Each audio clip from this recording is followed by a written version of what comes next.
Hi guys, this is Dave here with Previous Tree Service. We're going to talk today about something that happens from time to time that I run into, and that is trees or a tree that's not been planted correctly. Come with me here, let's take a look. We have these blue rocket juniper. About 2 weeks ago, I was called to come and look at these, and the guy said, I don't understand. I planted these trees a few years ago, and they're all falling over. And so I'm looking at it and I'm going, well, I see a few things going on. One thing is these are planted too deep. So you don't want to have this recession. You'd rather have a little bit of crest about 2 to 3 inches above the ground for a root crown. This is the crown. But even more, these trees are getting girdled because they've never actually had the twine cut. And I told him at the time, there's a possibility that we're not going to be able to save these trees because up to this point, they've had very little time to develop any kind of a root system. Imagine this. The trees are drawing the energy from photosynthesis to build up the root system in the summertime so that in the winter they can grow their roots. So the roots are probably completely, I would say these were balled in burlap, and they're probably stuck still in the B&B underground. And you can actually see, this is crazy, but if you look, I don't know if you can capture that, Jacob. You can actually see the ground moving as if there's absolutely no stability. So what we're going to try to do today is we're going to take some of this nylon strapping here. And I like this because it's tough, but it will also disintegrate with time, which is a good thing because you don't want to bind a tree up for several years. I see that too, because the tree does need to move and sway with the wind. If it doesn't, you're going to see atrophy in the roots, just like you would have, or in the tree, just like you would have for, like if you put your leg in a cast. So this is going to help to keep them bound up for a period of time to try to reestablish the roots. First thing we need to do right now is we need to excavate around the tops, and we need to properly cut everything that needs to be cut, the twine, and fold out the wire basket. So let's get started.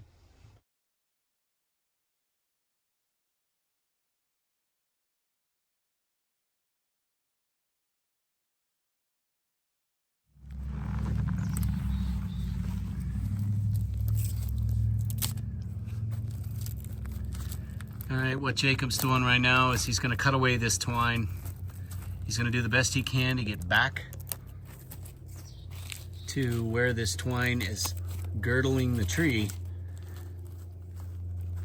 Oh, that's really... Some of it's tight enough in there, it's already embedded, and it will be next to impossible to getting it out. And you can actually do more damage at some point trying to pull it out. At least cut it free. Yeah, you're going to try to cut it free as much as you can. So, yeah. The concept is here that we want to get the twine out so that the tree can transport nutrients back down into the roots so that it can start to actually build roots from this point on.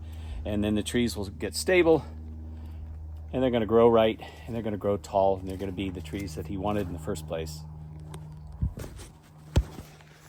Okay, so as you can see, we got a lot of twine here.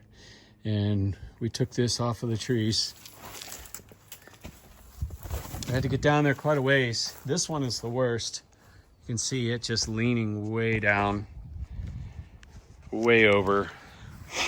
And you can see this big gap. We had to cut straight up and through it.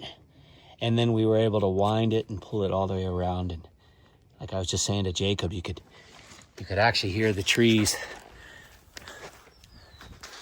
Like I was saying to Jacob, you could actually hear the trees breathe a sigh of relief. So, yeah. Now we just got to get them staked up for the first year or two. Once they get roots, they'll be back to normal.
All right, that's it. We got these straight. Had to take the tops off in order to be able to make sure that we had not too much bearing weight on the top, because they'd gotten so crazy tall without having any roots. So there it is, all done. Let's hope the best for these trees, that they take root and start growing straight again.